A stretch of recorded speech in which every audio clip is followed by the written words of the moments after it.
I'm Beth Rose, and if you haven't already, make sure you subscribe to this channel and like this video. Today I decided to DIY for you guys this super cute mason jar to go on our outdoor table. Here's what I used to do this craft. I had this large mason jar that was turquoise. It was a great color, but I kind of wanted to change it. So I got my white acrylic paint and I mixed that with just a little tiny bit of brown to create this really cute tan color, and I coated my entire jar in that color.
Once I got my first coat on, I went ahead and did a second coat just to make sure no turquoise was coming through.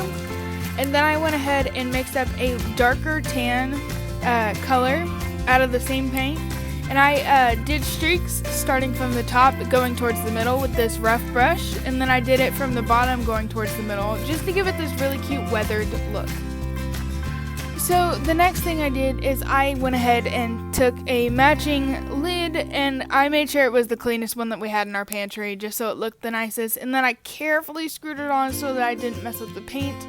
Then I took about 2 feet of twine and I wrapped that around twice.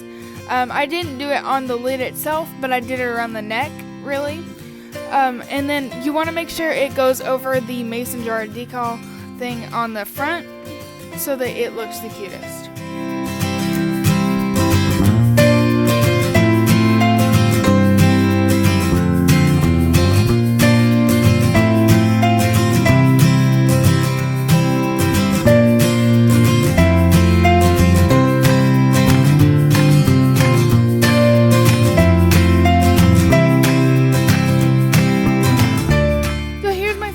It looks fantastic and it'll look great on your table too, but what I'm most excited about is this is my mother's birthday present because her birthday is coming up. So go ahead and wish her a happy birthday in the comments and like this video for her. Thank you guys for joining me. Have a great day.